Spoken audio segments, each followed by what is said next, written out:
अहो रत्ना सारखी जतना केली, अहो रत्ना सारखी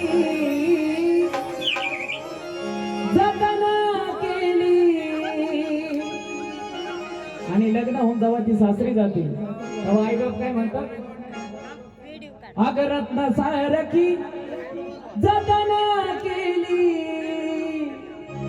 अग चिमणी माझी उडून गेली.